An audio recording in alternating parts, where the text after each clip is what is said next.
Rabbi Yisrael Baal Shem Tov HaKadosh, born in 1698, departed in 1760. The birth of the Baal Shem Tov. Rabbi Yisrael Baal Shem Tov HaKadosh is one of the giants of the spirit who arose in the Jewish people, a righteous man who left his mark on future generations up to the present day, and as the year goes by, his influence is growing and expanding. He was born in the month of Elul, 1698, in the settlement of Akopai in Podolia, now Romania, to his father Rabbi Eliezer, who was a hidden tzaddik, and to his mother Tzaddikis Sarah. His birth involves a miraculous story.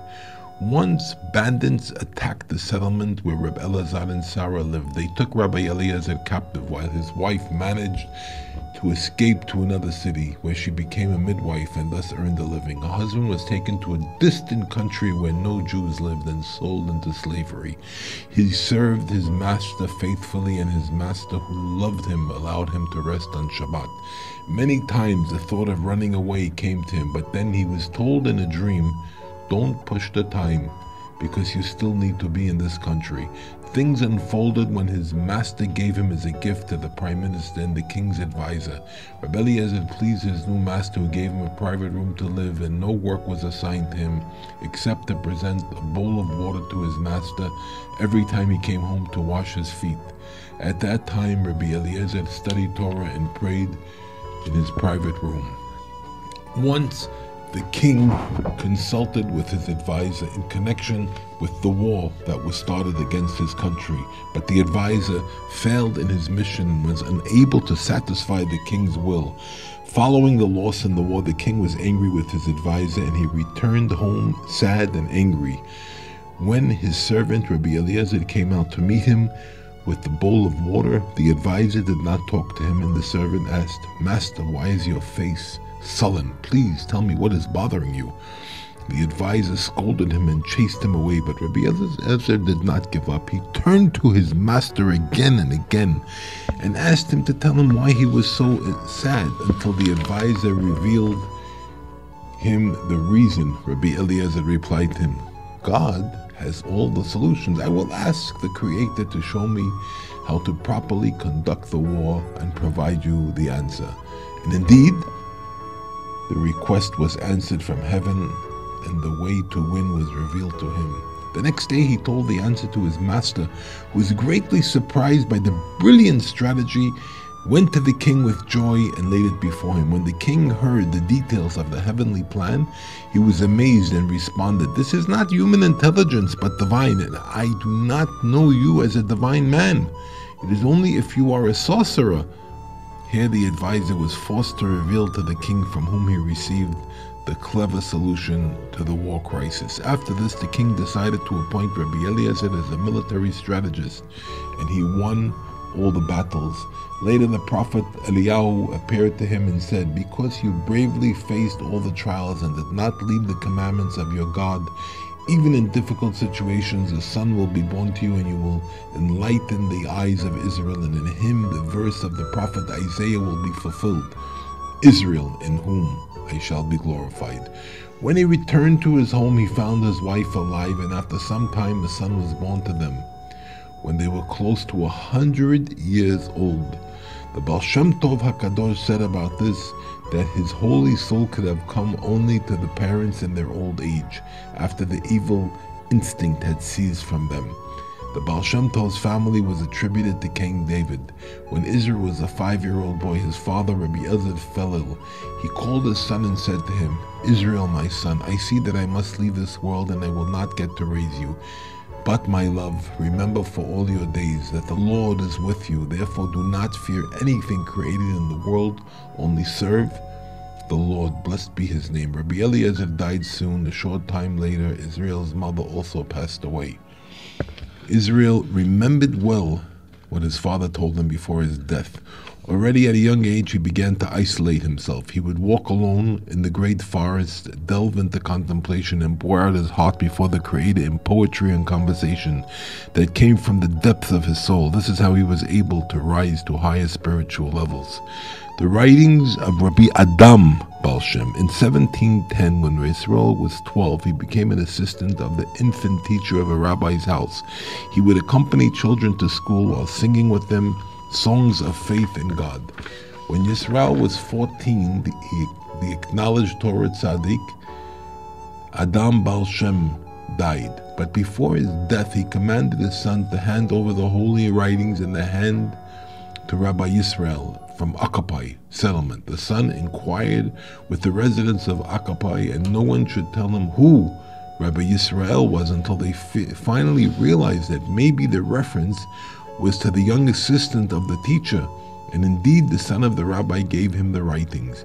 After that, the people of the settlement appointed Rabbi Yisrael as a servant of the Beit Midrash. He would study Torah all night in secret, delve into the secret writings he received from Adam's son, and during the day he would sleep.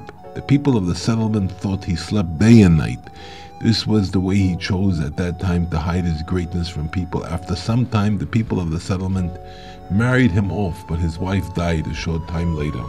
After Rabbi Yisrael became a widower, he moved to a town near Brody, where he married Hannah, the daughter of Rabbi Ephraim Kitova, the father of Rabbi Gershom Kitova, the rabbi of the city of Brody. Rabbi Gershom, who discovered the Tanaim letter only after his father's death, was very sorry because he thought that Rabbi Yisrael was ignorant of the people of the country.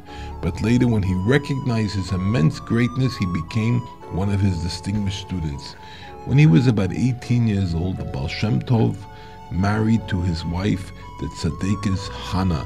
He revealed his spiritual ranks to her so that she would stand by his side and she would be of help to him. After some time, they had a daughter. The Baal Shem Tov called her Udal and said that he took her name from the verse Esh Dat Lamo, the initials of Udal. After that, his son Rav Tzvi was born. Before the Passover, Prophet Elijah appeared to him for the first time. From then on, he continued to reveal himself to him and teach him Torah. However, his main rabbi was Prophet Achia Hashiloni, who regularly descended to him from heaven and revealed to him the secrets of the Torah. In 1727, the Baal Shem Tov settled in a small village and owned a wine shop, Krachshma, which his wife managed. During 7 years, he was alone on the other side of the river, in caves and mountains between Kitov and Kosov. In those days, he experienced many fastings and difficulties, and he lived in a great hardship and poverty. When he wanted to eat, he would dig a hole in the ground, put flour and water in it, and the dough would be baked by the heat of the sun. And this was the main part of his food at the time. In the area where he used to spend in isolation, gangs of robbers lived in caves. When they discovered the Jew who was alone, they tried to harass him. But despite their numerous attempts, they never succeeded. In the end, they realized that he was of the man of God and began to respect him, and even came to him every time when a quarrel broke out between them, so that he could reconcile the parties. Thus, he secluded himself among the mountains and sanctified himself in supreme holiness until the time came for him to be revealed in the world. The revelation.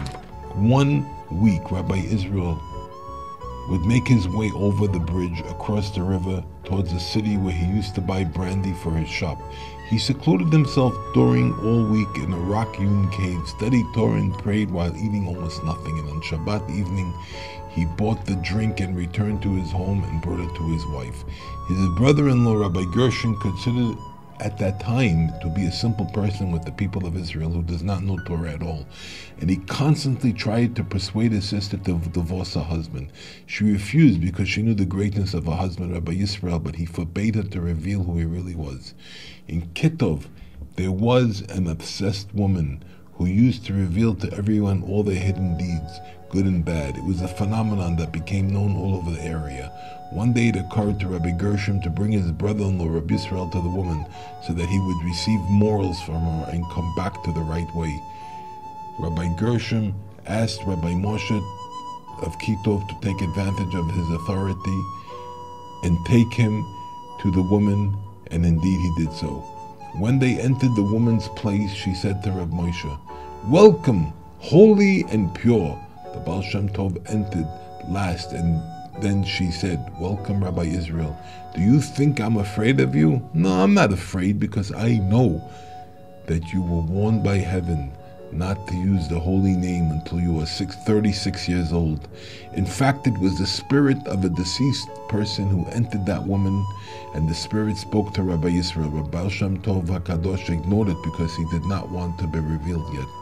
But those present asked the woman, "What are you saying?" She repeated her words several times until the Baal Shem Tov scolded her.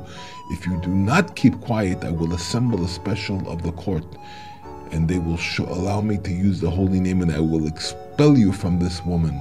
The woman began to beg him, "I will keep quiet." The people who came with the Baal Shem Tov and had already realized that he was not a simple person, begged him to use the holy name so that he could drive the spirit out of the woman. But the Baal Shem Tov warned them that it was dangerous. They did not let go of him until the Baal Shem Tov turned to the spirit. "Look what you have done. Therefore my advice is that you leave the woman, and we will all learn for good."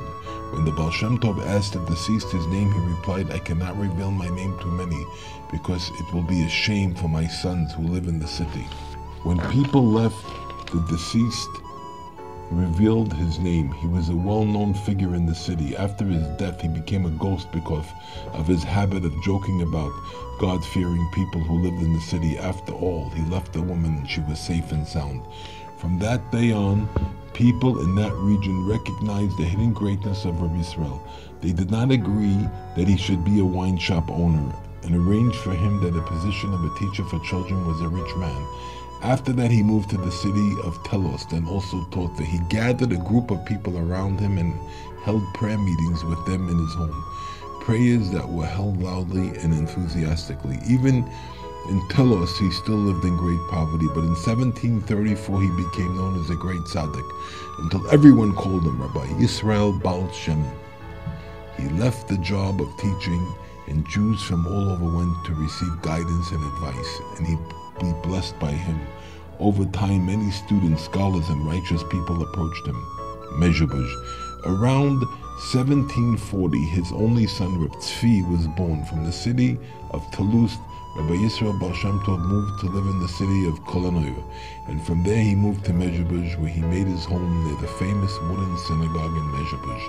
A group of disciples, Torah teachers, and tzaddikim gathered around him, along with ordinary people, watermen, woodcutters, wagon drivers, and the like, and many flocked to him from near and far to hear Torah from him. He loved them all. He became known as the Baal Shem Tov. In those days, they used to call tzaddikim Baal Shem, master of the name. Until that time, only Jews who had extensive knowledge of the Torah were important, while the common people who did not know how to study the Torah felt distant from the Creator, and therefore did not make an effort to live a holy life. The Baal Shem Tov discovered the virtue of the simple Jew who recites the Psalms, even with some mistakes.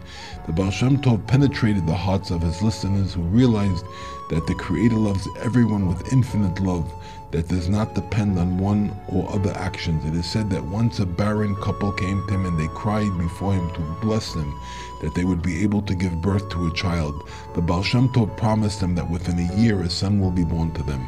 And indeed so it was. A year later they came with their toddler son to thank the Baal Shem Tov, doomed to whose blessing they were saved. When they were waiting for their turn to the entrance room crowded with people, they played with their son and had fun with him. Suddenly the door of the Baal Shem Tov's room opened. He looked at them with great love and said, "Know that much more than you love your dear son, the Creator loves the worst person." He often talked about private supervision and taught his listeners that there is not a single detail of the world, even the smallest, without a guiding hand from above. Once he was walking with his disciples, and on the side of the road a small worm was crawling. Suddenly an eagle rose from the tree and gave the worm shelter from the burning sun. "You see," Baal Shem Tov said to his disciples, "heaven wants us, show us that everything has a guiding hand. Nothing just happens." Baal Shem Tov emphasize the intention of the heart, and to illustrate to his disciples how important it was, he told them two stories. The first about a man who became known as an extreme miser. All the beggars who approached him did not receive even a single penny from him. On the other hand, there was another man in that city who became famous as a generous benefactor who always distributed charity with a generous hand. Later the miser passed away. Then the benefactor revealed to all the townspeople, "You know, all the money I distributed all those years was not mine, but of the deceased. He gave me large amounts each time so that I could give them to charity." And why did they think he was stingy? Because he did not want to be treated with respect by men. He preferred to be despised, so that his good deeds would be solely for the glory of the Creator. The second story was about a blind violinist who made a living for many years by playing at weddings. With his eyes tied with a handkerchief, before his death he revealed to his acquaintances that he was not blind at all, but he didn't want to see inappropriate sight, so he covered his eyes with a handkerchief. In his story about these two hidden righteous people, the Baal Shem Tov taught to teach his students two messages. The first message was to pay attention only to the inside of things and not to the outside, not to invest efforts to the pleasing in the eyes of men but in the eyes of God. And the second message was never to judge a person, because one can never know his hidden secret, and the judgment is only for God. The virtue of innocence. Once it was shown from heaven to the Baal Shem Tov that one man, a simple shepherd, worships the Creator every day more than he does. The Baal Shem Tov was very eager to see him and ordered his coachman, Alexei, to harness the horses of the cart. As in many journeys, the Baal Shem Tov ordered the coachman to sit with his back to the horses, and the horses would travel by themselves to where he needed to go. The horses galloped for a long time until they reached a field at the foot of a mountain. The Baal Shem Tov looked and saw a shepherd on the mountain. The shepherd blew his shofar and all the sheep gathered to him. He watered them and they scattered here and there to eat grass. The shepherd stood up, raised his eyes to heaven and said, "Lord of the world, you are the Creator of heaven and earth and all that is in them. But both my master and me and you have one people in the land, the children of Israel, who serve you in Torah and prayer all day long, and you give food and sustenance to all the inhabitants of the land, and I am also from the children of Israel. But I do not know how to worship you, since my father and mother died while I was a baby in the cradle, and a minister took me and raised me amongst the pagans. Therefore I will worship you in what way that I can."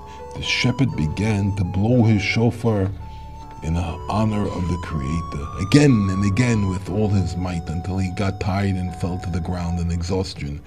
He lay like that until his spirit returned to him, and then he said, "Lord of the world, you are the Creator of heaven and earth, and you gave life and moved the whole world, but I don't know how to worship you, so I will sing to you." And the shepherd began to sing, so he sang for a long time until he got tired.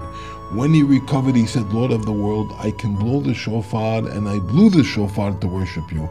I can sing and I sing to worship you, but what does that matter for the great Lord who created everything and moves everything?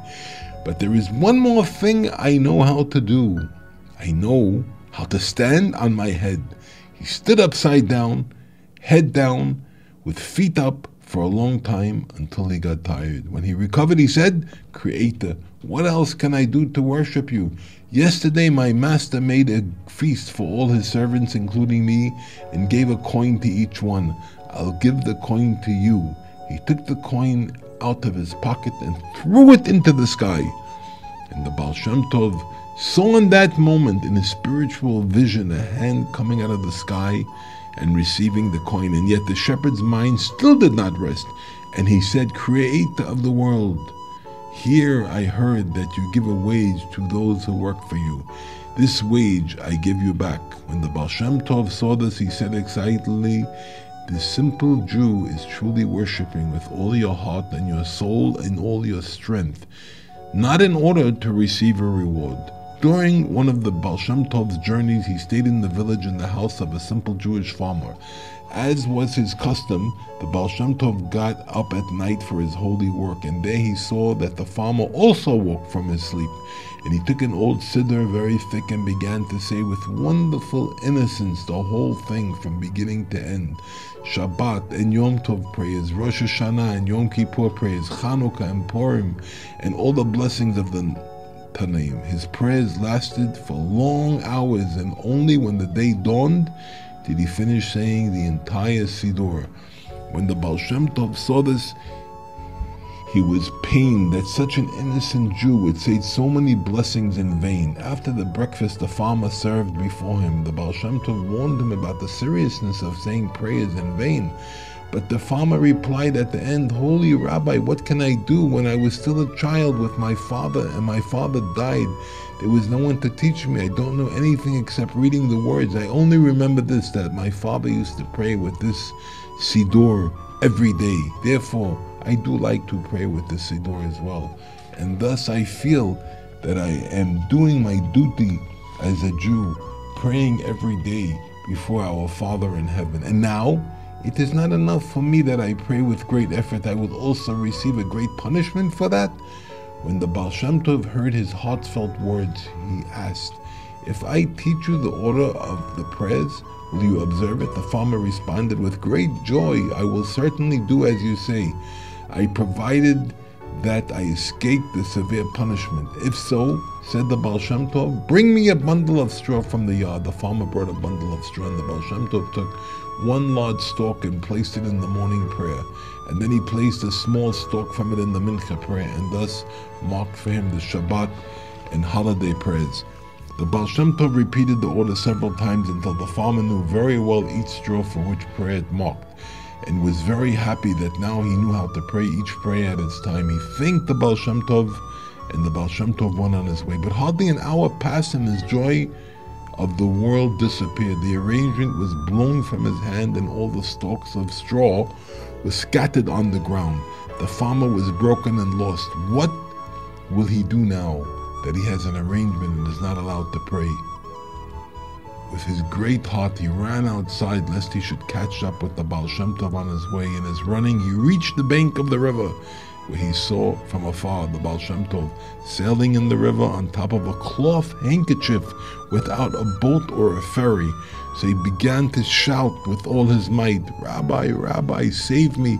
However, the distance between them was very large, and his voice was not heard at all. In most of his bitterness, he did not think at all and took the risk to do something like the Baal Shem Tov did. He placed his handkerchief on the river and started swimming on it. And he came close to the Baal Shem Tov and shouted, "Rabbi, the arrangement has fallen." The Baal Shem Tov turned his face to him and saw him also sailing on his handkerchief, and understood in his Holy Spirit that his prayers, said in truth and innocence without any appeals but for the glory of the Creator alone, made a great impression in heaven, to the point that he was able to sail on the river on top of his handkerchief. The Baal Shem Tov answered and said to the farmer, "If you can do the same as I did, go back to your home and return to praying as you always did." The journey of the Baal Shem Tov to Eretz Yisrael. The Baal Shem Tov longed very much to travel to the Holy Land. One of the reasons for his desire was to meet with the great Kabbalist Rabbi Chaim ben Attar, or known as the Or HaChaim HaKadosh. According to the Kabbalah, if they had met in the land of Israel, redemption would have come, because Rabbi Chaim achieved perfection in the Torah, and the Baal Shem Tov had perfection in prayer, and their joining together would bring redemption. In winter 1743, the Baal Shem Tov sets out on his long journey to Israel together with his daughter Udal and his servant Rabbi Hirsch Sofer. The custom of the Baal Shem Tov was to travel without keeping any money for everyday expenses. He also did this during his trip to the land of Israel. He made sure every day to cover his expenses for that day. And so he traveled from village to village and from city to city and trusted in God to help him with all his needs everywhere. And so they traveled, he, his daughter, and his servant, until they arrived on the eve of Pesach in Istanbul, Turkey. At that time, a rich Jew lived in Berlin, Germany, who had been childless for many years. He heard about the Baal Shem Tov and the miracles he was working and his loved ones advised him to go to the Baal Shem and ask him for a blessing that he would have sons, and so he did. He prepared a chariot with knightly horses, equipped himself with a lot of money, and made the way for hours from Berlin to Zerberguj.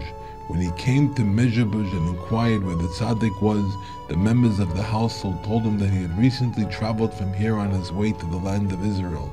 The rich man asked which way he traveled and chased him to catch up with him. And wherever he went, he was told he had recently departed from here, until he also arrived in Istanbul on the eve of Pesach. For he was rich. He rented a nice room in a rich apartment on the top floor of a hotel and made sure to prepare everything for the holiday. When he finished preparing everything, he went to look for the Baal Shem Tov. He came to the conclusion that in a big city like Istanbul, it would surely be difficult to find the Baal Shem Tov, and decided to go to the beach where all the travelers arrived to find out if they had seen the Baal Shem Tov, and in case they knew where he was staying. When the Baal Shem Tov arrived in Istanbul, he also turned to the same hotel, but since he had no means, he rented a small room in the basement, while the upper floor was rented by the rich man. His daughter Udal asked him again and again, "Father, what will we eat on the Seder night and during all Pesach?" Her father didn't answer, only said, "God will provide. God will provide." In the meantime, he went to the synagogue and stayed there, and she, because of her confidence in her father's words, did not worry at all again, and went to wash her clothes for the holiday at the beach. When the rich man saw her washing the clothes in water, he approached her and asked if she had seen the Baal Shem Tov come here. And to his surprise, she answered him, "The Baal Shem Tov is my father, and he is staying in a certain hotel on the bottom floor." The rich man was very happy. What's more, he is there in the same hotel. Then he said to her, "You are all invited to dine with us throughout the holiday, and we have prepared everything in abundance." When Udal returned and told her father with great joy about the miracle that God had done for them, prepared a nice place to hold the Seder, she did not see any change in her father's face. With his great confidence in the Creator, he knew even before that everything would fall into place in peace, and there was nothing to worry about at all. After the evening prayer of the holiday, the Baal Shem Tov went straight into the rich man's room. He didn't talk too much, but immediately started reciting the Seder as he did with enthusiasm. And in the middle of the Seder, he suddenly turned to the rich man and his wife and said to them, "I know what you came here for. You have already worked out the salvation." Immediately after the Baal Shem Tov said these words, he closed his eyes and lowered his head. It was evident that he was in great distress, and even signs of dying were already visible on him. Everyone looked at him in fear and did not understand the meaning of this. In the meantime, he was suddenly heard saying, "Then I will worship God, blessed be He forever and ever." Moments later, his face lit up with a great light, and great joy washed over them. Later, when his daughter Udal asked him what was going on with him in those moments, he told her, "When I blessed the couple that they should have children, a great accusation came on me from heaven, and I was told, the couple is barren from birth, and it was impossible for them to give birth at all. Now, because of the blessing you granted them, the systems of nature need to be changed for them.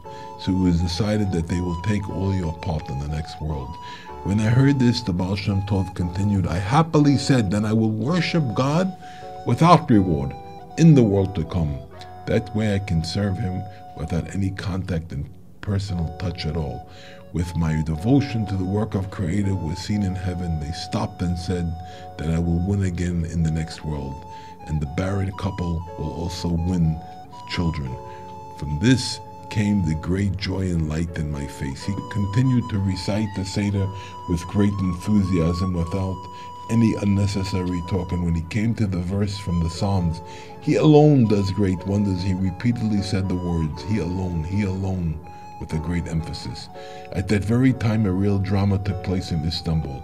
The Sultan, under the influence of his ministers and advisors, sentenced all the Jews to death on one day, the first day of Passover.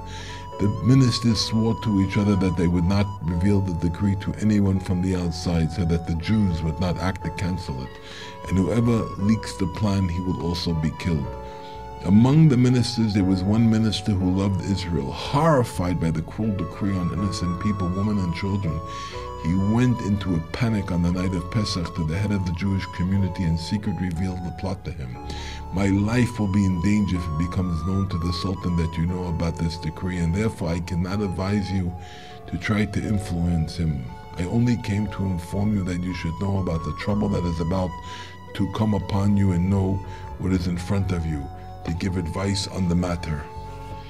The head of the community immediately summoned the rabbis of the city to consult with them together about what to do. They decided that since the Sultan's old mother loved Jews, they would go to her and consult with her wisely about what to do. They quickly finished making the Seder and went out together to the Sultan's mother's palace. On their way, they passed by the hotel where the Baal Shem Tov was staying and heard how he repeated over and over again the verse, "To do great wonders alone, he alone," they said to each other. If this Jew had known about the terrible decree hovering over the Jewish residents of the city, he would not have been so enthusiastic. When they arrived at the queen's palace and asked to enter it urgently, the queen was very frightened. She realized that something unusual had happened. As always, she received them with a warm welcome. They told her about the decree that her son planned for the Jewish residents of the city and begged her to use her wisdom to cancel the decree without her son knowing that they were with her. By the grace of God, the Sultan's mother came up with an idea. She immediately went out, even though it was in the middle of the night, to her son's palace and woke him from his sleep. The Sultan was startled and stood up anxiously. "Listen, my son," she said to him with a frightened face. "My husband, your father, the late Sultan, came to me in a dream with his face sullen and told me that he had no rest and peace in the real world, because by the next morning there will not be a remnant of his sons and his grandsons left, and they will be lost forever and ever. Tell me, my son, what terrible thing happened in the royal palace, because which of our family was decreed such a terrible torture?" The horrified Sultan began to list all kinds of injustices which may have caused the decree, and his mother canceled them one by one. No, it is inconceivable that because of this injustice such a terrible decree would be decreed upon our family. She asked to see the Sultan's personal notebook. She started flipping through it until she came to the page where the decree on the Jews was written. Here her face was contorted and a cry erupted from her mouth. "What? Passing such a wicked decree on the Jews, and don't you know that everyone who wronged them in the end did not end well? Pharaoh and his soldiers drowned in the Red Sea. Haman and his sons were hanged on the tree, and so many more. Cancel quickly this decree, lest it be too late." Out of fear, the Sultan immediately tore up the written decree on the spot and assured his mother that it was null and void. The queen returned to her palace and joyfully announced to the head of the Jewish community and the rabbis who were waiting for her that the danger had passed, and they would return to their homes and inform the Jews that they would thank God for the great miracle he had done for them without their knowledge. On their way back, the members of the delegation again passed by the hotel where the Baal Shem Tov was staying and heard to their surprise how he was still standing with the words, "To do great wonders alone. He alone," but now they noticed that he was saying this with joy, much more than which was heard earlier. The next day, rabbis of the synagogue told all the worshippers about the great miracle that happened that night, and casually mentioned the strange Jew who repeated the words "alone" many times. The Baal Shem Tov, who was present in the synagogue, passed by them without them recognize him. If it wasn't for this Jew, the great miracle would not have happened. The couple wanted to give the Baal Shem Tov a large amount of money for the blessing in their heart, but he did not agree to take it, but only that they give him and his daughter and used it as the travel expenses for sailing to the land of Israel. Indeed, they gave him the necessary amount, and on the first day of the Passover holiday, they rented seats on a ship to Israel. It is said earlier, the Baal Shem Tov had told the servant Rabbi Hirsch and his daughter, Udal, that he knew the holy name, and it was possible to reach Eretz Yisrael by any means, including supernatural ones. and even on a piece of cloth spread over the waters of the sea, and so they could reach the port of Jaffa in the land of Israel, but on the condition that they would not stop directing their thoughts to this holy name, even for a single moment. Udal responded immediately that she was ready for this. However, Rabbi Hirsch was afraid to undertake such a thing. Therefore, they set out on a journey in a natural way. At first, the voyage proceeded on calm waters, but suddenly a strong wind began to blow. The ship tossed like a nutshell in mighty waters. Trying to save themselves, the passengers began to throw various things into the water to lighten the weight of the ship, but it didn't help. Suddenly, the Baal Shem Tov was heard saying, "I know why the sea is raging. There is a command from heaven, whether it would be my holy writings or my daughter Udal. One of the two must be tossed." Udal didn't think for more than a few moments. "I am ready to be thrown into the sea. The main thing is that my father's teachings remain in the world." She boldly announced she was genuinely ready to give her life for the teachings of a great father. But then she suddenly received the great illumination of the Holy Spirit, and she said, "I see that a grandson will come out of me, a very great and righteous man, who will also write holy and wonderful writings that will enlighten the world." Following her words, they threw the Baal Shem Tov's writings into the sea, and the sea calmed down. Only now did the captain notice that they were close to an island in the middle of the sea. He approached the island and anchored it, and the exhausted passengers disembarked to rest on the stable ground. While the Baal Shem Tov, his daughter, and his servant were traveling on the island, they were suddenly attacked by barbarian natives who tied them to each other on the ground and began sharpening their knives. Frightened, Rabbi Hirsch began to shout, "Rabbi, why are you silent?" The Baal Shem Tov answered him, "I am not able to think. I don't know why." The robbers approached him, and again Rabbi Hirsch shouted, "Rabbi, why are you silent and not doing anything to save us?" And the Baal Shem Tov answered him, "I don't know anything. Maybe you know something?" Rabbi Hirsch answered, "I too have forgotten everything. I only know the Aleph Bet." Rabbi Hirsch began to say Aleph, Beis, Gimel, Dalet, Hey, Vav. Suddenly, there was the sound of a chariot and the galloping of horses coming and going. The robbers were frightened and quickly fled the scene. When the wagon passengers saw the people lying on the ground, they untied their links and set them free. The Baal Shem Tov and his companions got back on the ship, and it sailed on its way. On Shvi Shel Pesach, it became clear to them they had made a mistake on the way, and that the ship had returned to Istanbul. Following this, the Baal Shem Tov returned from his trip to Eretz Israel. Following the miracle of his rescue, it is customary in all Hasidic communities in the world to hold the feast of thanksgiving to God on the seventh day of Passover and recount the miracle of his holy rescue. The Baal Shem Tov lived in the city of Mezhebuzh until his death on Shavuot in 1760. At the beginning of that year, on the night of Yom Kippur, he used to say to his wife, "Know that this year we will both leave the world, but choose whether you want to die first or me." His wife told him that she wanted to die first. "If so, so be it," said the Baal Shem Tov. And indeed, the Rabbanit died on the second day of Passover. 2 months later, on the second day of Shavuot, the Baal Shem Tov with his students sat with and taught them Torah, and suddenly he saw the angel of death in front of him. He scolded him, "What do you want? I still have 8 hours. You cannot yet take them from me." He continued to teach his students, and then told his son Reb Tzvi and his son-in-law Rabbi Yechiel that all the students should leave him and only the 2 of them would remain, and they did so. And they heard the Baal Shem Tov saying, "Welcome, welcome, you are not a guest." The Baal Shem Tov secretly gave his son the words of his will, and then his disciples came back in. His son-in-law Rabbi Yechiel began to cry. "Why are you crying?" the Baal Shem Tov asked him. "I'm crying for my master," answered he, adding, "But one thing I want you to tell me. To whom did you say welcome?" And so the Baal Shem Tov answered him, "Know that I am a spark from the soul of David, King of Israel." And for David's honor, the Holy Fathers also came to accompany me. And for me, they are guests, and this is the first time I have seen them.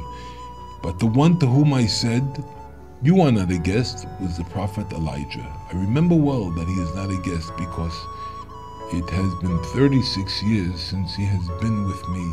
Surely he is not a guest. And the angel of death entered again. The Baal Shem Tov said to him, Why did you come? I still have 2 hours. But what will I do? I will leave them to my son. The Baal Shem Tov placed his head on the bed and returned his pure soul to the Creator. His holy sign. The holy grave of the Baal Shem Tov was situated in the ancient cemetery of Mezhevush, where at the time there were graves nearly 300 years old, from the beginning of the Jewish settlement there. According to the commandment of the Baal Shem Tov, his grave was situated to the right of the Tzaddik's Rabbi Leibish's grave, who was one of his faithful followers and was living about 2 years before him. According to the chart preserved in the hands of Rav Moshe Bick, the last rabbi of Mezhevush, the following were buried on the right of the Baal Shem Tov's grave: his great student Rav Tzvi Kitzes, the judge Rabbi Monish, and in a later period the rabbi of the settlement, Rabbi Be'er Shakon Rappaport. To the Baal Shem Tov's grave they led a path on the left of which goes to the Baal Shem Tov's grandson Rabbi Ephraim of Shlodikov, and to his right the other grandson, Reb Baruch of Mezhevush. On the right of Reb Baruch lies the Tzaddik of Apta, great-grandson of the Baal Shem Tov. Rabbi Nachman of Breslov used to say, The grave of my grandfather, the Baal Shem Tov, is holy in the holiness of the land of Israel, and it is very good to come and pray there. He himself, even as a small boy in Mezhevush, would often come to pray at his great-grandfather's grave. When the Tzaddik of Apta, the author of the book Ohev Yisrael, came for the first time to pray at the grave of the holy Baal Shem Tov, he reverently recited the verse, Take off your shoes from off your feet, for the place on which you stand is holy ground. Until the outbreak of World War II, there was a wooden tent on the holy grave of the Baal Shem Tov, while the place serving as a center of attraction for thousands of Jews from all over the world who gathered to pour out their hearts in the holy place. During the war, the entire cemetery was damaged, as well as the wooden tent, which disappeared. After the war, the Jews who remained in the place made a concrete slab on the gravesite. The place was renovated several times until the beautiful building was built by the Ahalei Tzadikim Association, which maintains the place all year round.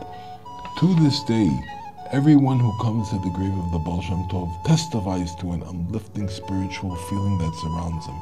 People of different religions usually visit the place in times of trouble and pray for salvation thanks to the Tzaddik, the heritage of the Baal Shem Tov.